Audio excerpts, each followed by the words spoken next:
नमस्कार मंडळी, आपणा सर्वांचं खूप खूप मनपूर्वक स्वागत। आज आपण बघणार आहोत मेथी मटर मलाई घरच्या घरी एकदम सोप्या पद्धतीने आणि अगदी कमीत कमी साहित्यामध्ये कशी बनवायची त्याची रेसिपी मी आज तुमच्यासोबत शेअर करणार आहे।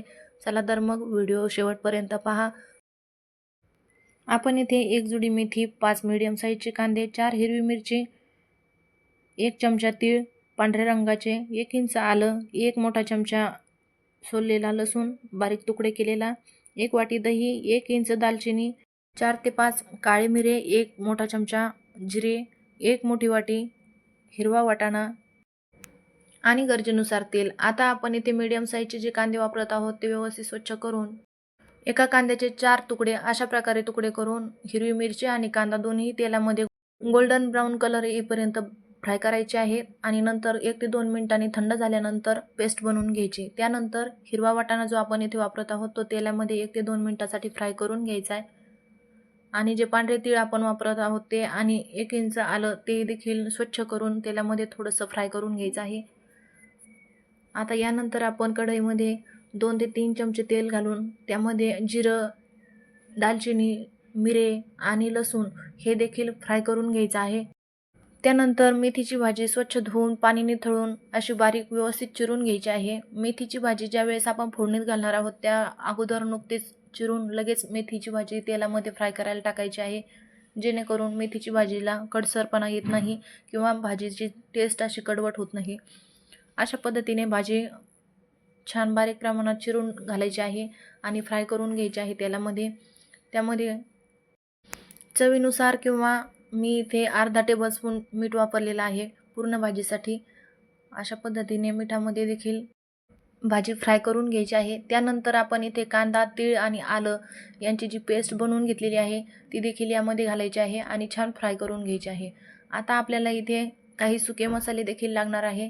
ते सुके मसाले अशा पद्धतीने आहेत: 1 चमचा लाल मिरची पावडर, 1 चमचा काश्मीरी लाल मिरची पावडर, अर्धा चमचा हळद आणि 1 छोटा चमचा धनेपूड आपण इथे वापरत आहोत। अशा पद्धतीने कांदा पेस्ट थोडीशी 50% अशा प्रमाणात फ्राय झाल्यानंतर आपण त्यामध्ये हे सुके पावडर मसाले घालणार आहोत।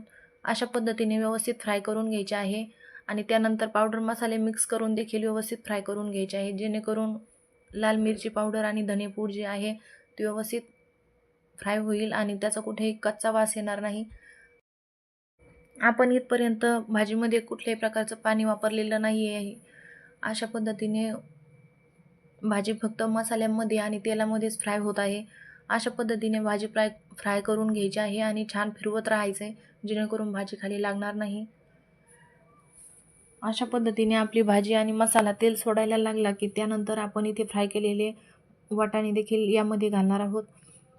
पूर्ण वाटाणे यामध्ये मिक्स करून घ्यायचे आहेत आणि व्यवस्थित हलक्या हाताने वाटाणे आणि भाजी हे देखील एकजीव करून घ्यायचे आहे।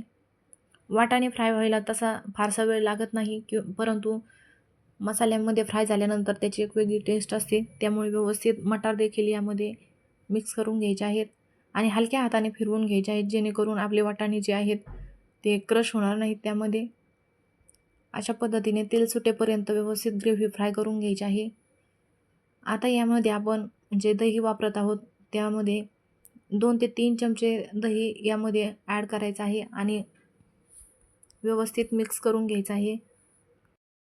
मी माझ्या प्रत्येक रेसिपीमध्ये जेव्हा जेव्हा दही वापरते तेव्हा तेव्हा तुम्हाला ही टिप्स सांगत असते, परंतु तुम्ही जर प्रथम ऐकत असाल तर आवर्जून लक्ष देऊन ऐका की ज्यावेळेस आपण एखाद्या भाजीमध्ये दही ॲड करतो त्यावेळेस गॅसची फ्लेम एकदम लो ते मीडियम ठेवायची आहे। एकदम हाय फ्लेमवरती दही मिक्स करायचं नाही। अशा पद्धतीने लो फ्लेमवर असतानाच भाजीमध्ये दही छान मिक्स करायचं आहे। जेव्हा एखाद्या भाजीमध्ये कुठलाही मसाला किंवा कुठलाही वेगळा पदार्थ आपण ज्यावेळेस ॲड करतो त्यावेळेस 2 ते 3 मिनिटं पाणी न घालता तो पदार्थ व्यवस्थित फ्राय करून घ्यायचा आहे। अशा पद्धतीने दही मिक्स केल्यानंतर व्यवस्थित सर्व भाजी फिरवून फ्राय करून घ्यायची आहे। आता इथे आपला भाजीचा पूर्ण मसाला तयार झालेला आहे। आता आपण इथे गरजेनुसार पाणी यामध्ये ॲड करणार आहोत। आता आपण इथे थंडच पाणी वापरलेलं आहे, त्यामुळे गॅसची फ्लेम हाय ठेवायची आहे, जेणेकरून पाण्याला पटकन उकळी येईल। आता तुम्ही इथे ग्रेव्हीची कन्सिस्टन्सी बघू शकता। अशा पद्धतीने तुम्हाला जितकी थिकनेस हवी आहे तितकी तुम्ही ठेवू शकता आणि त्या प्रमाणात पाणी ॲड करू शकता। मी इथे 1 वाटी पाणी वापरलेलं आहे आणि पाणी मिक्स केल्यानंतर व्यवस्थित छान एकजीव करून घ्यायचा आहे. तुम्ही बघू शकता भाजीची कन्सिस्टन्सी कशी आहे. अशा पद्धतीने एकदम चवदार आणि रुचकर मेथी मटर मलाई एकदम सोप्या पद्धतीने आणि झटपट तयार होते. तत्पूर्वी तुम्ही जर चॅनलवर नवीन असाल तर व्हिडिओला लाईक आणि चॅनलला सबस्क्राईब करायला विसरू नका. अशा पद्धतीने 5 ते 6 मिनटं कमी गॅसवरती ठेवल्यानंतर भाजीला आपोआप तेल सुटायला लागतं आणि एकदम तर्रीदार मेथी मटर मलाई इथे तयार होत आहे. तुम्ही लक्षात घेतलं असेल की आपण याच्यात कुठल्याही प्रकारची मलाई वापरलेली नाही, फक्त दही वापरलेलं आहे. त्यामुळे 2 in 1 टेस्ट आपल्या भाजीमध्ये येत आहे आणि एकदम हटके स्टाईल, एकदम रुचकर अशी मेथी मटर मलाई एकदम सोप्या पद्धतीने तयार आहे.